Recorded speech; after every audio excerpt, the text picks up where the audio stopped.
Can archaeologists with a spade in hand or a whip verify the biblical version of the conquest of the land of Canaan by the great ancient Israelite commander Joshua? That, at least, was the goal of many of the pioneers of biblical archaeology, especially those of the Palestine Exploration Fund, sent by Britain in the 19th century. It all started on a hot summer's day in 1865. British Baroness Angela Burdett Coutts, on a pilgrimage to the Holy City, was thirsty.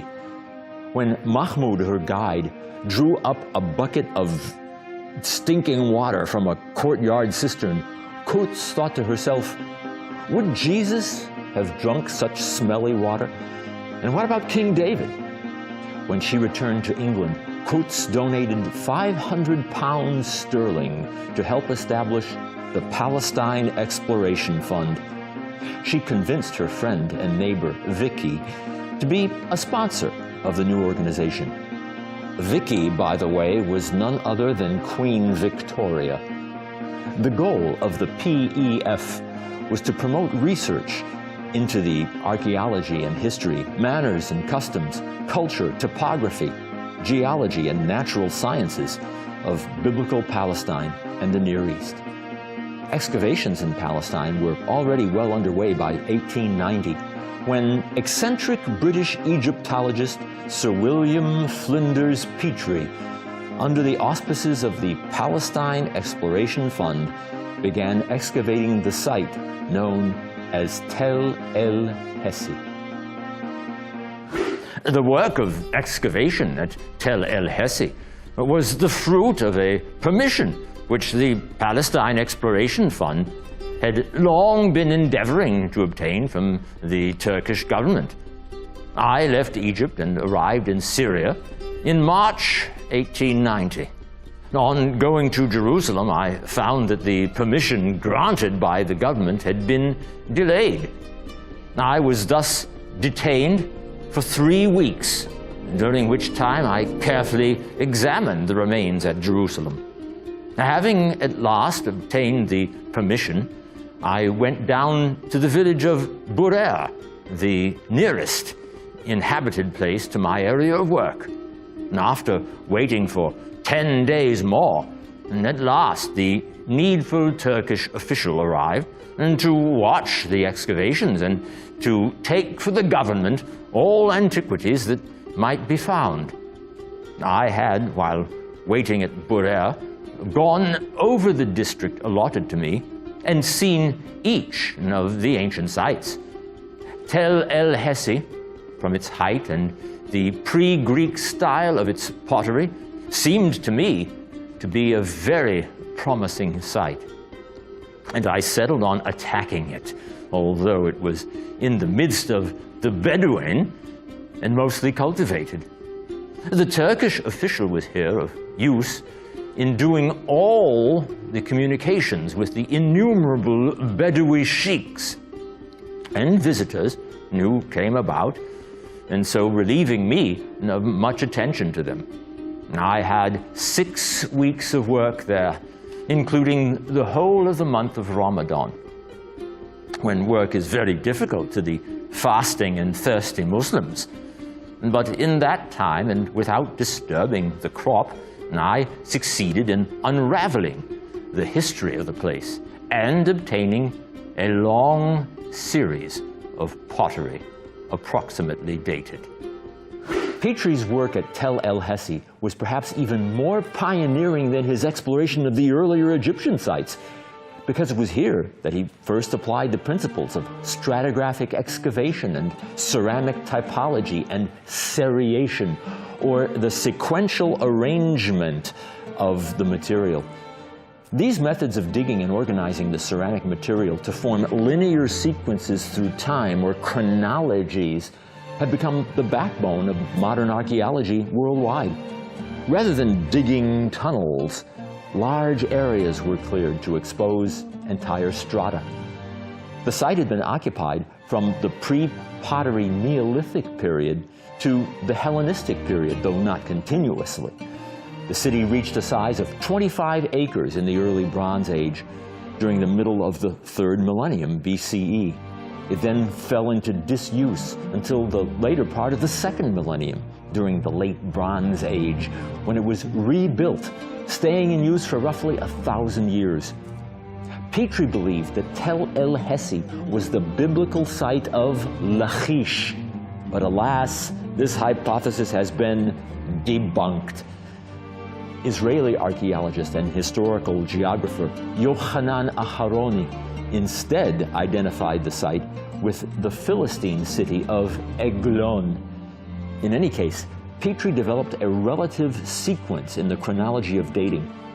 In archaeology, of course, dates are derived through an examination of pottery fragments found in distinct layer cake levels of the ancient mounds or tells.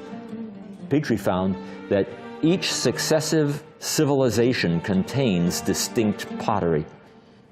He recorded various ceramic styles, creating a pottery typology that could be used as a standard for every site.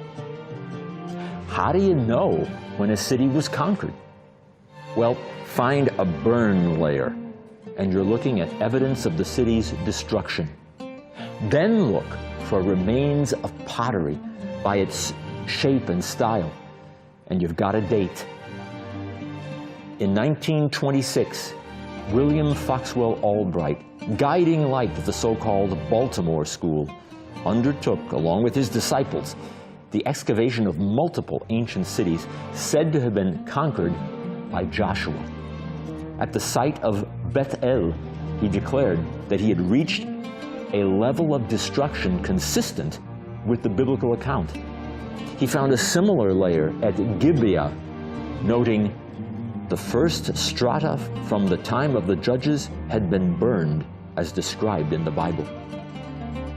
Then there was Tel Bet Mirsim, an archaeological site situated at the transition between the Shfela, or lowlands, and the hills of Hebron. Albright first investigated the site in 1924, identifying it with the ancient city of Debir. But this too was subsequently rejected by scholars. Piecing the evidence together, Albright and the Baltimore School determined that the cities of Beth-El, Gibeah, Debir, Bet Shemesh, Lachish, and Hatzor were all conquered and destroyed in the 13th century, that is, the 1200s BCE. Albright declared, "There has been a distinct gain to theology from this research. And discovery after discovery has established the accuracy of innumerable details and has brought increased recognition of the Bible as a course of history." There is, of course, always a fly in the ointment. If Joshua were responsible for this wave of conquest, that would put the Exodus about 200 years later than the biblical chronology. Albright wasn't concerned, so the biblical chronology is off by a couple of centuries. Nonetheless, he had evidence that there was a conquest, The archaeologist also discovered evidence of the earliest Israelite structures, typified by four-room houses dating to the beginning of Iron Age I, generally dated to around 1200 BCE. But as we might expect, controversy raged around every single point. For example, Yohanan Acharoni argued that the destruction of the great Canaanite fortress city in northern Galilee, Hatzor, should be dated after the beginning of the Iron Age, while the equally great Israeli archaeologist Yigael Yadin placed the destruction prior to the beginning of Iron Age I, consistent with the Baltimore School chronology. Others began to question why so many other sites mentioned as destroyed by Joshua showed no evidence of destruction during the 1200s BCE. If Joshua had indeed conquered the whole land during the Great War, then the destruction should appear universal, not confined to just a few locations. Others pointed out that even the cities that were destroyed appear to have fallen during three distinct waves of conquest, not during a single great blitzkrieg as we would expect at the hands of Joshua. The biggest problem turned out to be the most famous of all Joshua's conquests, Jericho. In 1930, a professor at England's Liverpool University, John Garstang, brought a team to British-controlled Palestine, hoping to shed new light on the ruins of a place called Tel El Sultan, or biblical Jericho. Garstang, born to Dr. Walter Garstang of Blackburn, was educated at Queen Elizabeth's Blackburn and Jesus College, Oxford. Following undergraduate studies in mathematics at Oxford, he turned his attention to archaeology. From 1897 to 1908, I conducted excavations at Roman sites in Britain, Egypt, Nubia, Asia Minor, and North Syria. Between 1909 and 1914, I dug in the Sudan and Meroe. In 1920 and 1921, I dug at Ashkelon in Eretz Israel, the land of Israel. From 1930 to 1936, I excavated in Transjordan at Jericho, Tel Es Sultan. From 1907 to 1941, I was professor of archaeology at the University of Liverpool. I also served as director of the Department of Antiquities in the British Mandate of Palestine between 1920 and 1926, as well as filling the position of head of the British School of Archaeology in Jerusalem from 1919 to 1926. I even taught at the Egyptology section of the Faculty of Arts in the 1920s. But the methods and publication of his excavations are quite selective. Many finds were never published, and his maps and plans are often much too small, and important details are missing. So modern researchers have criticized him for this lack of care. Nonetheless, his excavations seemed to support his opinion that the biblical account is accurate. At Jericho, I found evidence of catastrophic destruction and burning, including a collapsed wall that I linked to Joshua's invasion. I dated the conquest to around 1400 BCE, perfectly in line with the traditional biblical chronology that places the Exodus in the mid-1400s. That, of course, is 200 years earlier than Albright's dating. Adding another layer of controversy was fellow British archaeologist Dame Kathleen Kenyon, who returned to Jericho in 1952.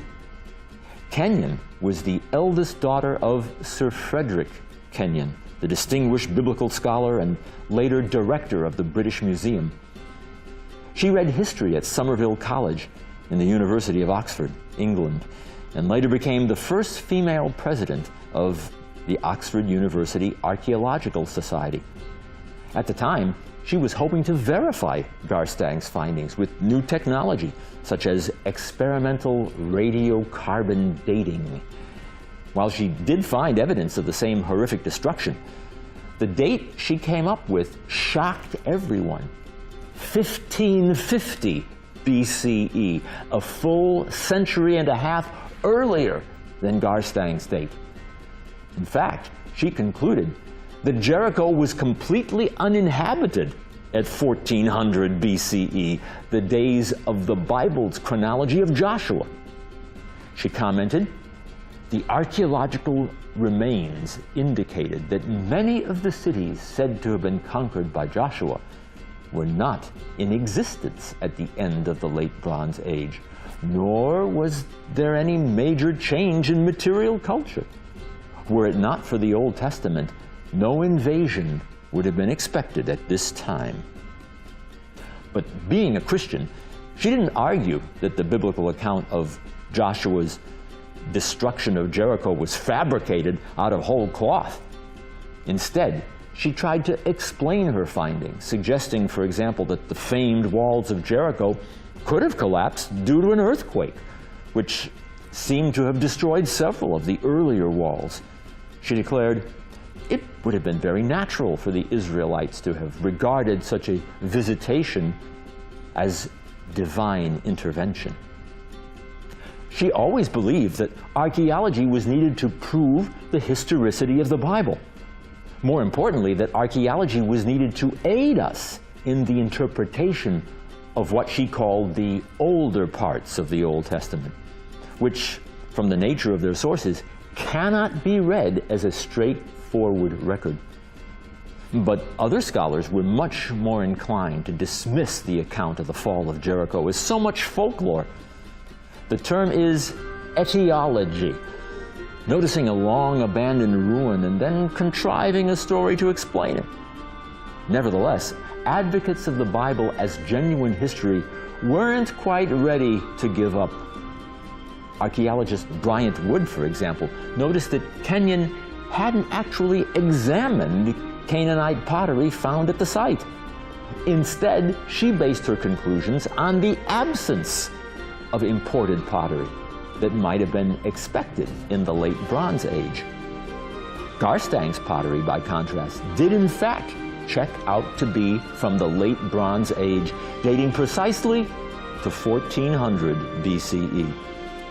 At which point, we need to say a few things about pots. Any good detective knows that when it comes to archaeology, all the clues are in the pots. Examine just a single broken shard, and you can know its origin, when and where it was fashioned, and by whom. Consider this. By the Middle Bronze Age, pottery was already an industry produced in specialized workshops. The pottery fashioned in this region, known as the Southern Levant, was of many shapes and sizes. Enormous storage jars were created to carry grain. Wine and olive oil were stored and shipped in smaller earthenware storage jars, known as pithoi.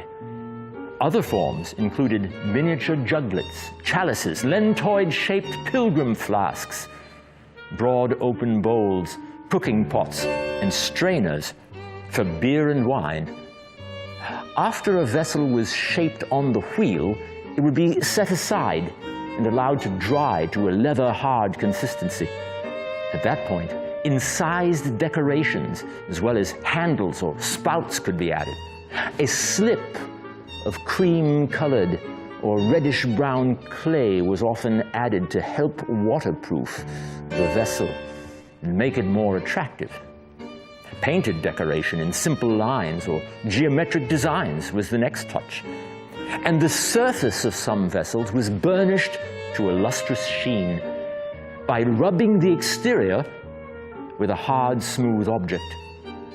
Middle Bronze pottery forms continued into the Late Bronze Age, changing in shape slowly. The heavy caronation on bowls and chalices evolved into softer, rounder lines. Other characteristic shapes, such as barrel juglets, disappeared by late Bronze II.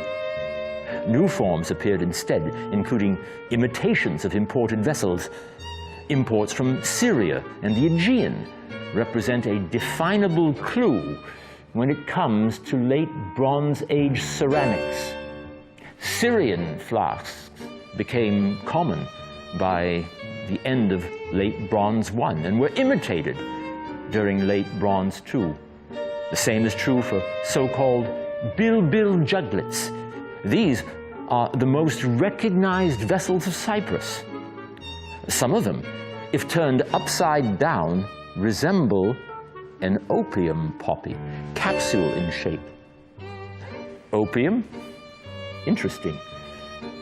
Mycenaean imports, pyxides, stirrup jars, and amphoriskoi became commonplace by late Bronze II and were imitated by local potters from then on.